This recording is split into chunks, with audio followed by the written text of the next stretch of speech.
Well, good morning. Hope you're having a great day. Great to have you come on with us and say hello to a few folks here. And we appreciate our audience. And Friday is, guess what? Question and Answer Friday as our fun time as usual. Good morning as you get your notifications. Brahim, my friend out in Portland, Oregon. Mike in Norland. Good morning to you. Andrea, Niagara Falls. And Lori Lee in Ventura, California. We appreciate you guys. Suzanne, how are you? And Mary from Norwich. Micheline, bonjour. And Maria, good morning to you. Nick from our staff, good morning, Nick. Wendy from Markham, good morning. Jerry, Nouveau Brunswick. Yolande, how are you? And Fran from Orangeville. Elaine, good morning. Gertie, good morning. Janice. And Bonnie. Annandale, Minnesota. Deb, good morning from Motown. Linda, New Brunswick. Cecilia, good morning. Milika. And Doc McEwen's on with us this morning. Good morning. Ange, how are you? Diane. And Barbara Thetford. Frida, good morning. Kevin, going golfing this morning. Francis, good morning from Vaughan. And Sandy, and I couldn't see that name. Catherine, I think. Bonnie, Manitoulin Island. Karen, Indiana. Linda from Pennsylvania. Jan, Manitoba, rainy Manitoba. Janice, Brampton. And Andrea, Nouveau Brunswick. Deb from Timmins, good morning. And Anne, how are you from Kingston? Leela. A couple more. Gary from Gary puts by Derma. Darlene, good morning. Rose, Lighthouse Cove. Marcia from Mexico. How are you, Marcia? Sandy, hola. And Nativity. I think I miss you a lot, eh, Nativity? David, Ridgeway. And I couldn't see it. Stephanie, Bob and Stephanie. Denise, Oakville. Louise, good morning from Cornwall. And Betty Lynn from Mark's Day. Sherry, good morning to you. And Evelyn from Guelph. Sue, good morning. And Marilyn from Nova Scotia. Okay, let's get going. Elanus is red ginseng tea. Good for hot flashes. I have no idea. Elanus, I shouldn't say that. I worked with ginseng 30 years ago. Okay? I used to have a producer here in Canada that really wanted me to look at it, use it with my patients. And to be honest, I never found too much. Now, red ginseng tea, look, here's what I would say to you, Elenis. If it's good, if you find it good for your menopause and hot flashes, go for it. I got no problem with it. Not going to hurt you.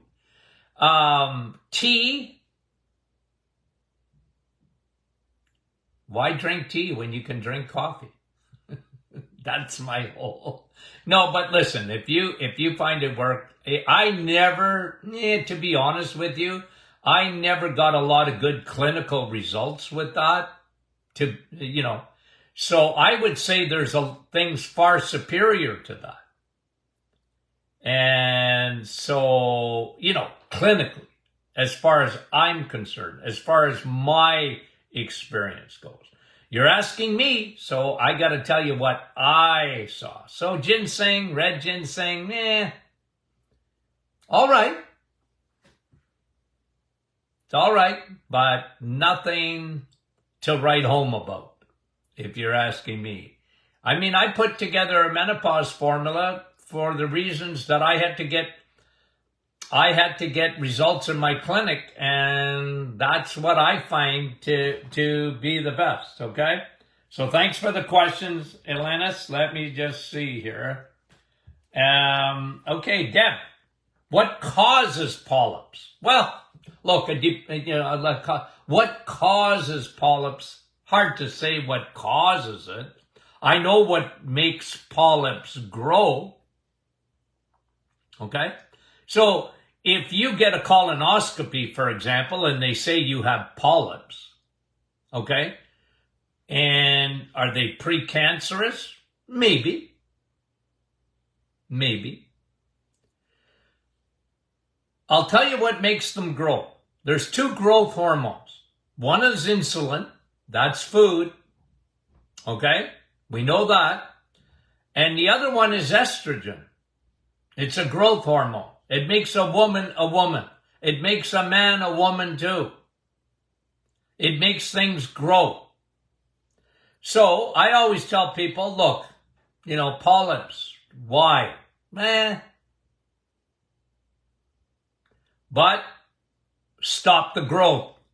Don't feed them. And one is insulin and the other one is estrogen. Okay? So get them both down, Deb, if there's any polyps for you or for your family or friends. Okay, Jean, as per coffee subject this AM, okay, so what day did I talk about coffee? I thought I talk about coffee every day. Okay, Jean, I have low iron most of the time, so could having coffee with meals contribute to that? No. Absolutely not. What has coffee got to do with low iron? Nothing. Drinking coffee with meals is actually good. I highly recommend it because it will lower your insulin response. They've done studies where they put coffee up against metformin, a medication for blood sugar, and coffee does very well. As far as iron, there's no connection. Okay? There's no connection. So I don't know. I usually have 4 cups of coffee a day, which is beautiful. It's what I recommend. And 1 with breakfast, and 1 right after supper. Only 1 with breakfast?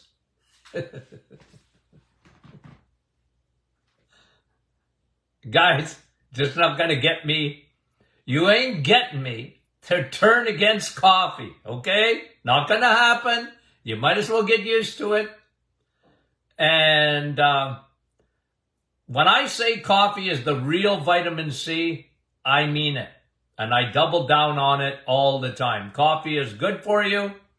It got a bad rap because people that don't drink coffee, they want to tell you nonsense, and it's exactly that nonsense. It is a powerful phytonutrient with 1,000 phytonutrients in it. Okay? Thanks, Gene. My lipase, this is same question, Gene. My lipase test has been in the 80s ever since I started eating the Martin way.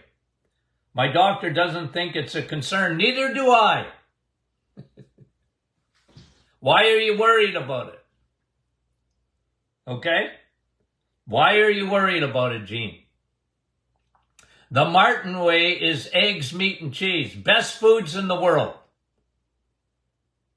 Bring me anything, and put it up against eggs, meat, and cheese on the planet as far as a nutrient profile, and you will find out that nothing is better than eggs, meat, and cheese. No vegetable, no fruit, no nothing. I'm not saying the other things are no good. I'm just telling you. You want to bring a profile and do a nutrient profile, you're going to find out that the animal kingdom, for people that don't believe that, I don't know what to tell you. I don't know what to tell you. If you think fruits and vegetables are better for you than the animal kingdom, it's the plant kingdom. I didn't say it was no good. I'm telling you it is good. There's good, better, and best. Okay? There's good, better, and best. The best is the animal kingdom. The best for nutrient profile. Okay? So when I tell you to eat eggs, meat, and cheese for 30 days exclusively, it's because it's sound advice. Okay, Gene, thanks for the questions. Michelle, why do my feet get hot at night? So do mine. You're weird, Michelle, and so am I. No, a lot of people's feet gets warm at night. Okay? There's actually, I should actually show it to you. I have a fan for just the feet. But a lot of people are like that. If you can keep your feet cool, it really makes a difference sleeping for a lot of people. Okay? A lot of people. And why that happens? Because we're weird. We're weird. Join my group, Michelle. Weird. Linda, what's the difference between GABA and cortisol? I'm assuming, Linda, that you're asking about a supplement with GABA and our cortisol supplement, okay? I like GABA. I do. On its own? Nah. I'm a combination guy. When things need to be combined, again, clinic. You come in, I test your cortisol. Okay? Well, I better get it down. So when we formulate, it's to get to the root of the problem and fix cortisol. And if you'll notice our supplement, there's 8 ingredients in it at the right dosages. It's just clinical experience, guys. That's all I can tell you. Do I like GABA? You can get GABA. I tried it. I tried it in my clinic, GABA. Good, better, best. I like that. Okay? There's good. GABA's good. There's better. And then there's best. Cortisol's the best, in my opinion. And I'm biased. I got to be the first guy to tell you that. I'm biased, but I was never adverse to trying things in my office. I used to tell my patients, if I thought hanging you upside down from the building that we're in would help you, I would get up on the roof and hold your feet. I'm not against anything. People tell me, oh, Dr. Martin, what about this for cancer? What about that for cancer? What about this for that? And, whatever. Hey, if it's anything that I got any experience with, I'll give you my opinion. But I don't tell people not to try something. You want to try that? Go ahead. Like I said, for me, I've been around the block. I've been around the sun lots of times. And you know what I mean? I look for stuff that just gives me consistent clinical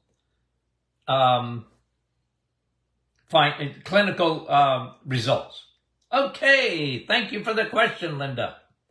Dale, my friends are discussing cold-pressed canola oil. Now, okay, I'm not going to read the whole thing, but your friends are asking about cold-pressed canola oil, okay? Now, why Why would you use that stuff? I know, but Dr. Martin, it's cold pressed. Yeah, it's probably better than the one that's heated. But why do you want that when there's so many better oils out there? It's a seed oil.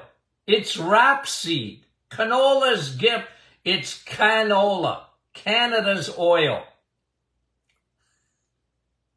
You know the stuff that comes from Alberta? You know, Canadian oil? Well, that's better than canola oil. Canola oil, look, it's a seed oil. I don't like them. Why do you want that? When you can there's so many better oils out there. Olive oil is better than that.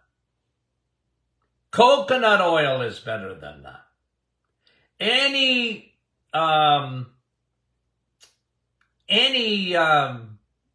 omega-3, far superior oil.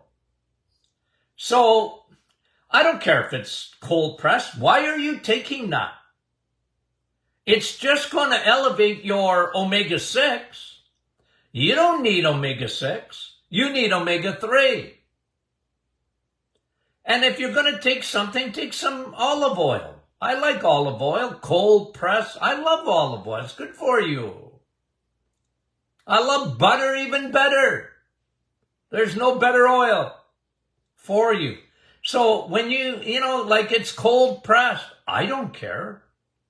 Why do you want that? That's the question I would ask your friends. Why? What's it do for you? What does it give you? Other than omega-6. And today we're at 20, 30 to 1 ratios of omega-6 to omega-3. You're not missing omega-6, you're missing omega-3.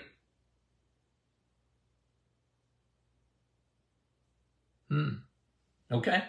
Yeah. And I know they'll tell you it's good for, cooking and all. No, it's not. Don't cook with that stuff. I don't care if it's cold pressed or whatever. It belongs in your car, not in your body. Okay?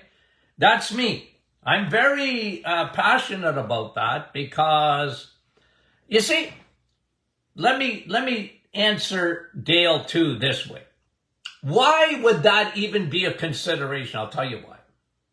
Because you see, medicine still believes that fat makes you fat, okay? And that, any animal fat or whatever gives you cholesterol, okay? And they think cholesterol is the boogeyman. So these oils, well, go down the grocery store, you'll see hundreds of them, okay? And because they are polyunsaturated, now you're not going to elevate your cholesterol, and, it's a good, it's just based on poor understanding. It's just based on that. And it's inexpensive. And it's cheap oil, but it belongs in your car. You actually could run your car oil with that. Okay? And I don't know anything about cars, okay? Now, thank you for the question, Linda. That was Dale. Linda, I've been on HRT for 35 years, okay? I would like to know how to get off estrogel. Very stressful when I try. Well, you know what, Linda? Look, you just got to understand, Linda, that what you're doing, okay, with that estrogen, I understand where you're coming from. I understand you have hormones. You better just block that extra estrogen. You got to be on dim. If you don't come off of it, you better protect yourself because you're in deep trouble, in my opinion. Okay, so just be careful. What can I tell you?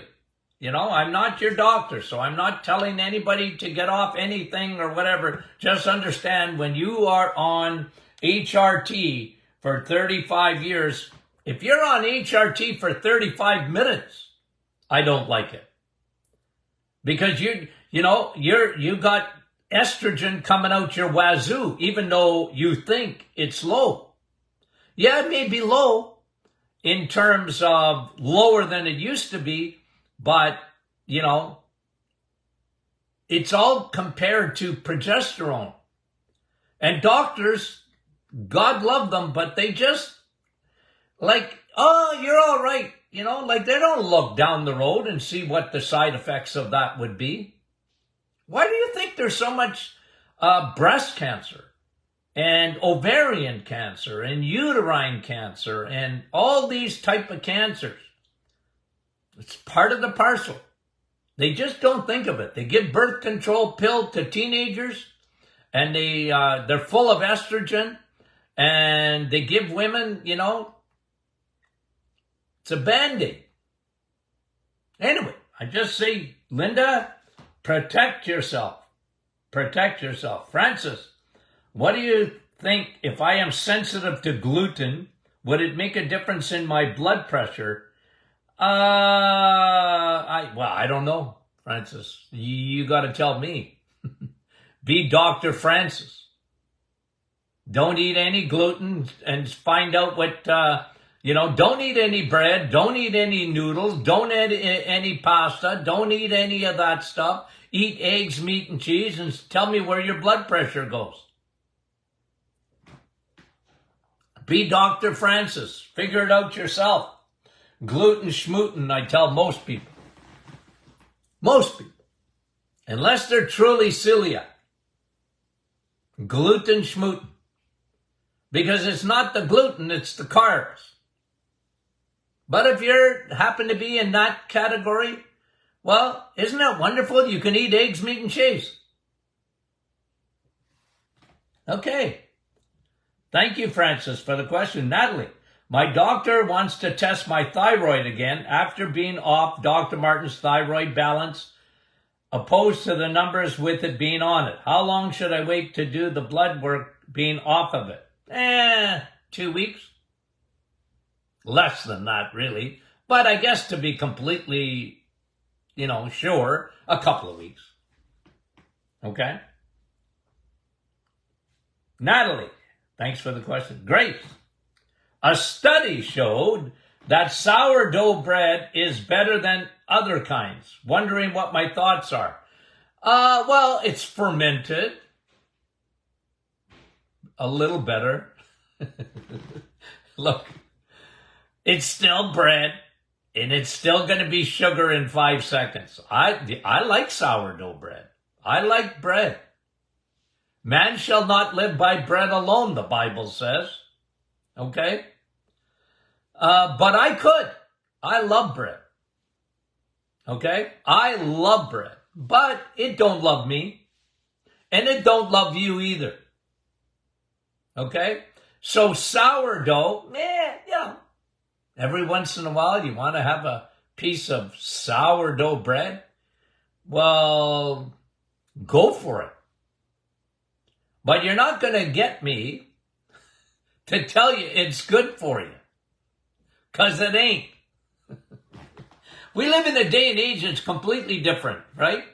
We live in a day and age, we're carboholics.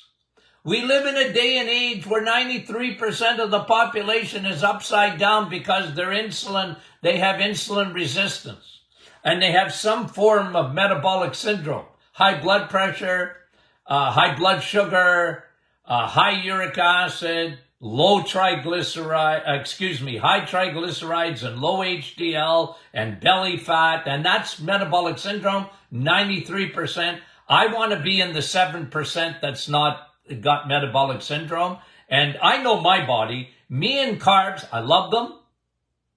I married an Italian. I love carbs, but they don't love me. Okay?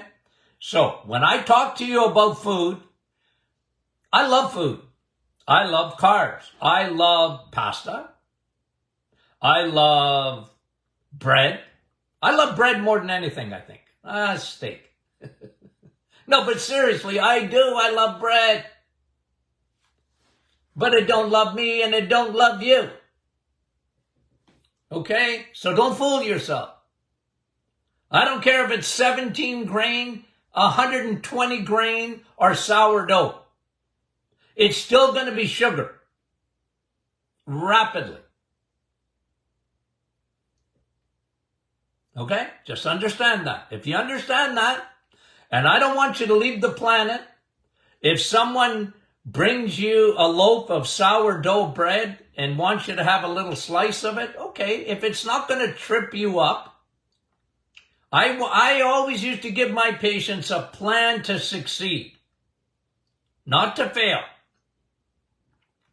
So if it's your birthday and you want a piece of sourdough bread, hey, go for it. But this is a lifestyle eating.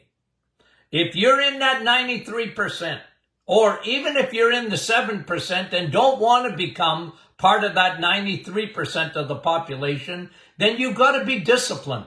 It's a lifestyle. This kind of eating, what I talk about, is a lifestyle eating. It's forever. Okay? And if you get off the wagon for a day, okay? If you get off the wagon for a day, don't beat yourself up. Come back on the wagon. That's the idea, not to give up and fail. Oh, Dr. Martin, I had a slice of sourdough bread. I'm a loser. I'm done. I'm finished. I can't do this. And yes, you can. Yes, you can. Come on back on the wagon. Even admit it. Tell people on the Facebook group that you cheated. But you can come back. We love you. We care for you. You can make it. You can do this. You can. Make it a lifestyle. Make it part of your DNA. Become a low-carb eater. Make your living eating eggs, meat, and cheese. Make your living doing it, if you know what I mean. Okay? So, yeah, sourdough bread. Nah.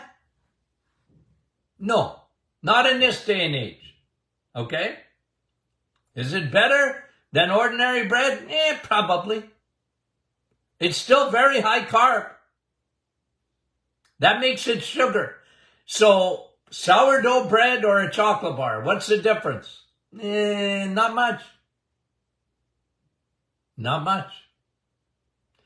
I'm a one-trick pony. I'm an insulin guy. Okay? So, you know where I'm coming from. Okay, Grace, thank you for that question. Janet, I have high ALT. Okay, that's a liver enzyme. Is this liver damage? Maybe. Your liver's stressed, for sure. Clean out your liver. Watch your food. Stay low carb. The liver gets gummed up when you eat carbs. Be careful. Okay? Let me see. And you've had previous fatty liver, Janet. That's what you're telling me. Yeah, you gotta, for you, your liver is your weakness. Most people it is too. They don't even realize, they don't even think of the liver. People don't think of liver. If you mention liver, they think food. If they like liver or if they're like me. I don't like eating liver. But I'll tell you how important your organ liver is. And guys, you know that. You follow me at all, I go back to that liver, because when the liver, what happened, it ain't Las Vegas. That's what I think of a liver. It's not Las Vegas. What happens in the liver stays in the liver. No. It'll affect every area of your body. And today we got high fructose corn syrup, which is the sugar of choice, the sweetener of choice, and it goes directly to your liver. It is damaging. I talked about it this week. 1980, not a good year when it comes to nutrition. High fructose corn syrup. All the major companies switched. Look at the obesity plague that we have today. Okay, Melissa. Someone I know is looking for advice. Well, how about that? Been on low carb for 3 weeks, not the reset, but working towards it. Does a clay colored stool mean anything? No. Like, there was a company around 30 years ago. They wanted you to analyze your stool every time you went to the bathroom. Like, it used to make me laugh. Like, don't you have better things to do than analyze your stool? Now, if there's blood in your stool, okay, I get it. Okay, but look, seriously. And I don't mean to joke about it, but I can't help myself. Okay? I can't help myself. Okay. Louise, hesperidin. Benefits. What about it? It's a flavonoid. Fruits and vegetables. Coffee has hesperidin in it. Did you know that? Why would you take a supplement if it's in coffee? But I'll tell you what's 1,000 times better than hesperidin. Nabitol, pine bark extract. It's far superior. It's a flavonoid.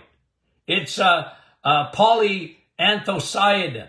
It is the most powerful antioxidant in the universe. They found nothing stronger than that. Okay?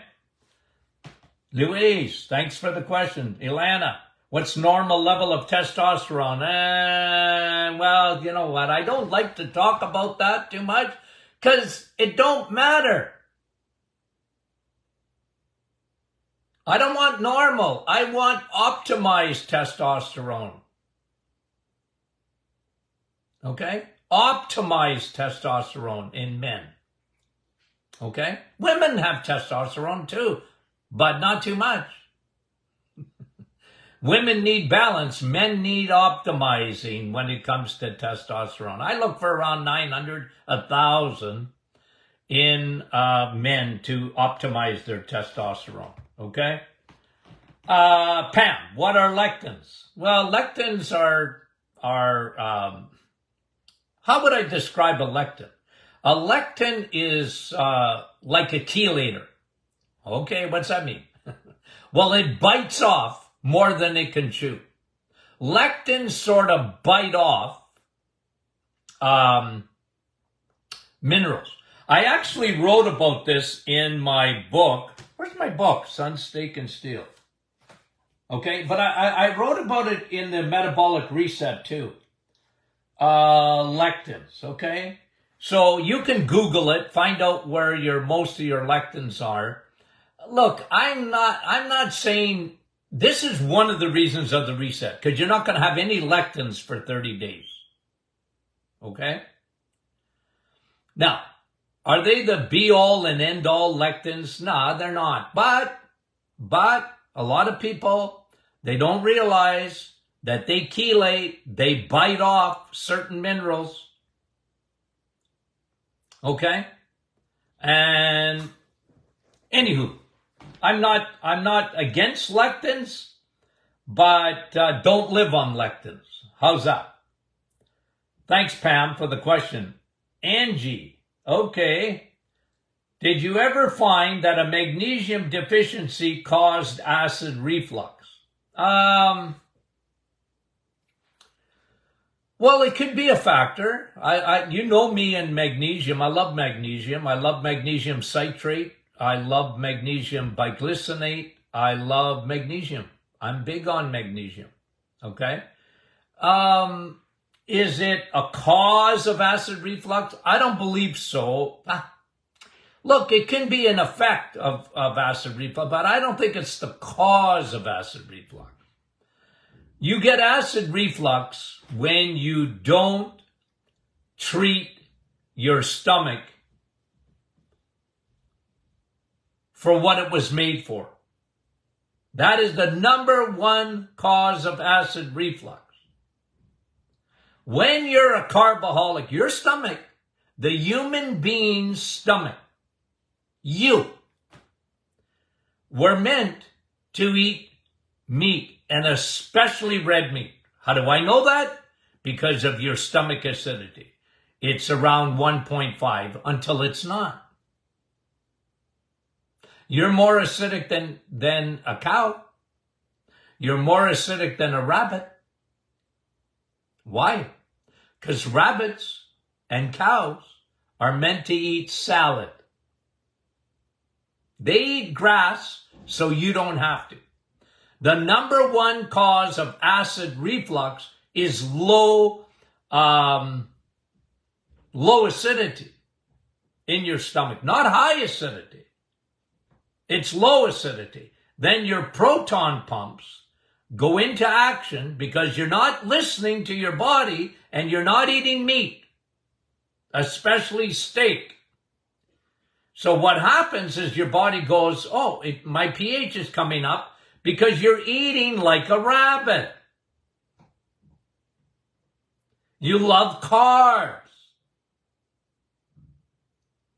And sugar is terrible for your stomach. You weren't meant to eat it. Your body's not made for that. I'm not saying you never have it. I'm just telling you that if you live on carbohydrates like 93% of the population today, no wonder we see so much acid reflux. It's the opposite of what people think. Oh, Dr. Martin, I got so much acid. Yeah, because you're eating like a rabbit. You're not a rabbit. Rabbits have a high pH. You've got a very low pH, meaning your stomach is a furnace, meant to eat steak. Yeah. And when you don't listen, Linda and Larry, you get acid reflux. And then you take, Prilosec. And, people, I'm all right. I can eat anything I want as long as I have my pills with me. Yikes. And what they're finding now, horrendous, okay? But magnesium I like, okay? I'm not saying it's not part of it. I think when you eat a lot of sugar, you're very deficient in magnesium. And I'm big on magnesium. I love magnesium, okay? I really do. So you're talking about someone in Australia. Hey, I'm not against that, magnesium, but I don't find that to be, it's not the number one cause of acid reflux. It's not. That's one of the things the reset does. The reset changes your stomach acidity. What you want. It helps your pH in your stomach. What you want. Another thing, why do so many people have H. pylori today? We all got H. pylori. We all do. But why is it raising its ugly head so much? Because the acidity in your stomach is out of whack. When you have a real acidic stomach, H. pylori goes to bed. And it sleeps and sleeps and sleeps. But today, we got so many people with bacterial infections and SIBO and small intestine fungal infections. Why? Their stomach is, you got to look at the stomach as the gateway to the gut. It's the gateway. And you want that stomach to be so acidic,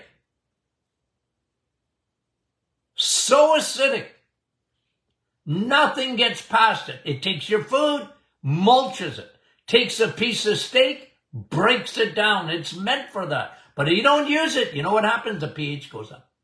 And when the pH goes up, your stomach says, oh, gee, I got to protect you here.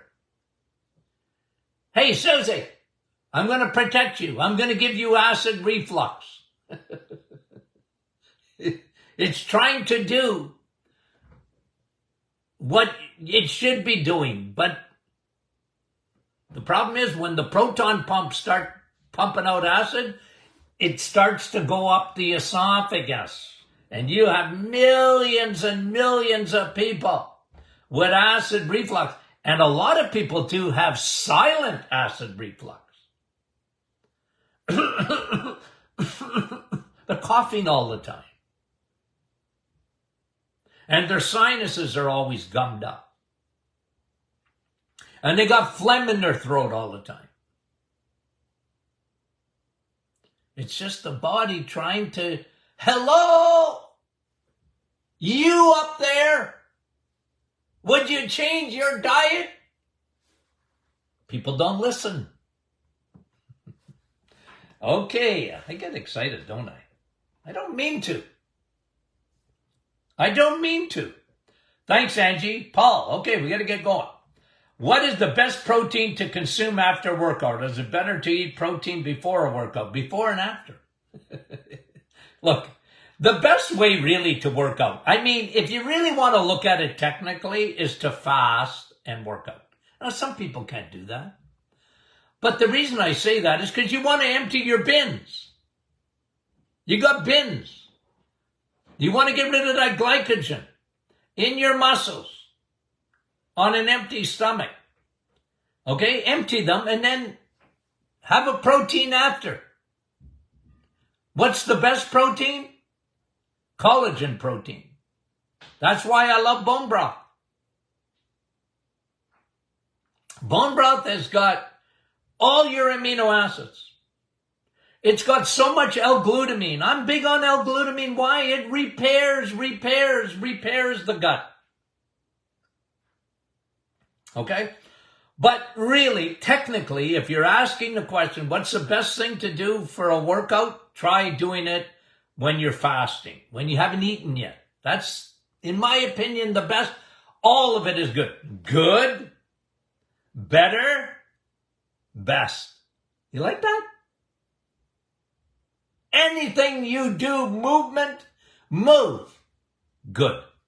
Better, strength. Get strong. Better. Best, do a workout to empty your bins so that you can have more space to fill them up. Okay. Thanks for the question. Paul, appreciate it. Jody, what do I think of stem cell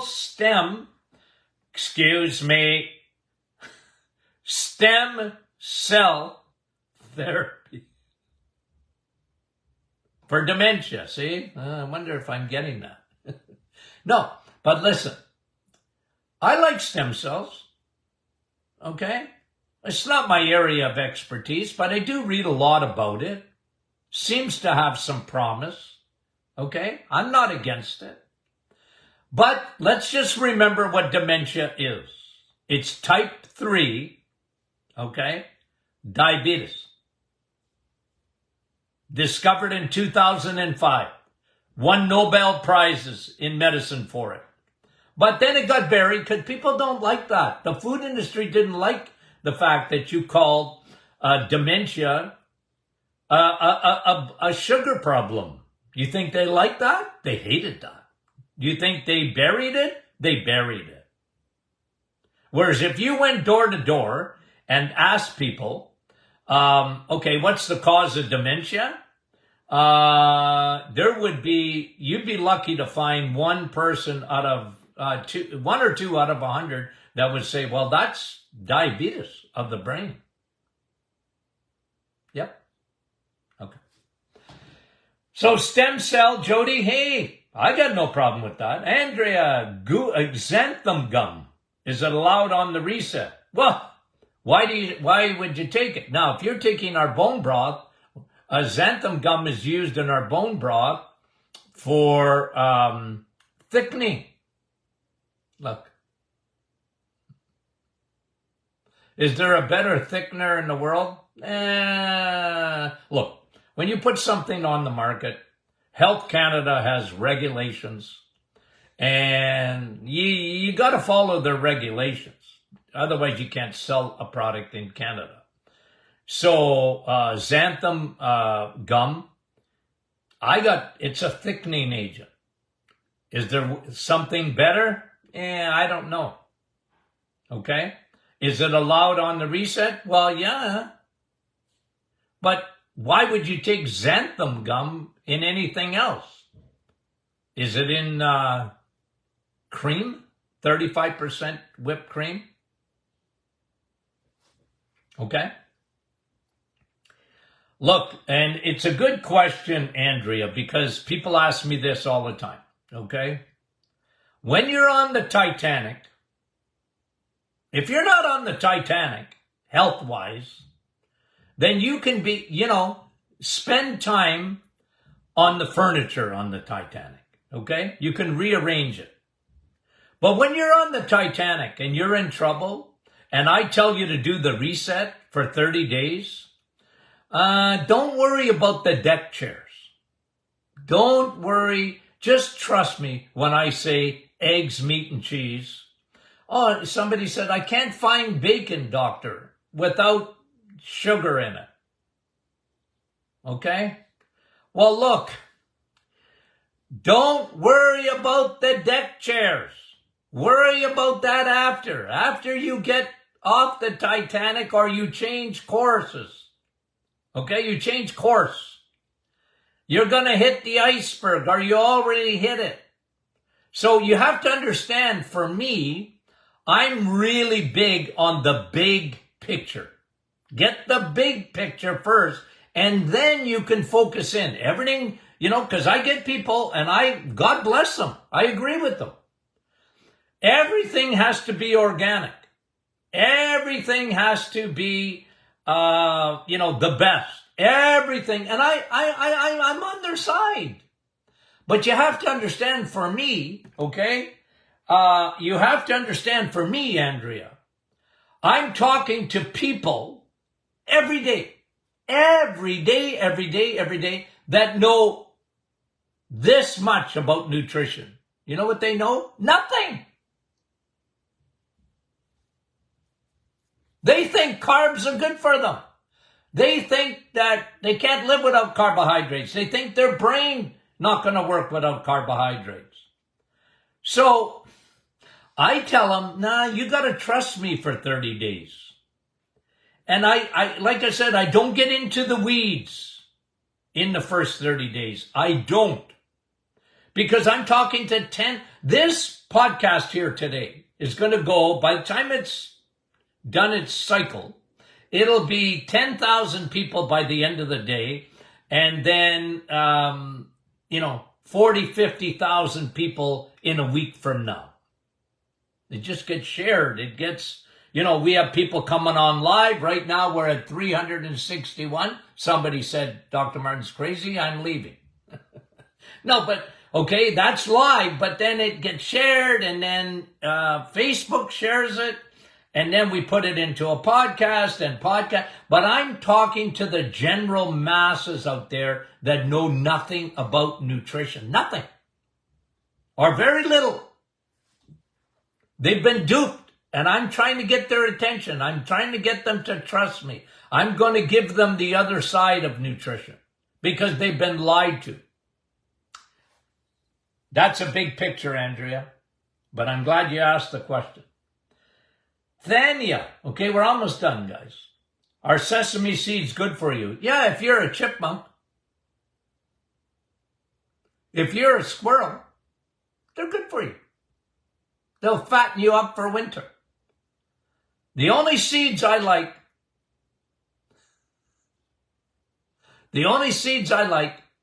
are flax seeds.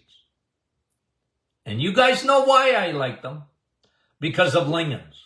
And what do lignans do? They block estrogen. So who was asking about estrogen this morning?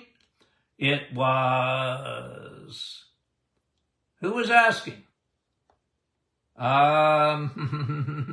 Linda. Should have remembered that name. Linda was asking about HRT. You better be on flax seeds. Okay, one more question, I think. Yep. Deb, ocular migraines have a food trigger. Well, again, Deb, I would tell you to be Dr. Deb. Figure it out. And if you're weird, okay, Just say, I'm weird. Don't feel bad about it. You're unique. Everybody's got their own fingerprint. You're different than everyone else. If you get ocular migraines and you find there's triggers to them, here's what I usually find with ocular migraines. Here's me. Usually, at the end of the day, it's hormonal. Usually, not always, usually. What I found, they were women that got ocular migraines, estrogen dominant. They were usually low in B12. They were usually low in magnesium. They were usually low in vitamin D. That's what I found over the years. And they were very hormonal. Okay? Okay. We're done. Thanks for the questions, guys. You have no idea how much we appreciate those questions. Okay? Have I told you lately that I love you? I haven't, eh? Since yesterday? Well, I mean it when I tell you this. We love you. Talk to you soon.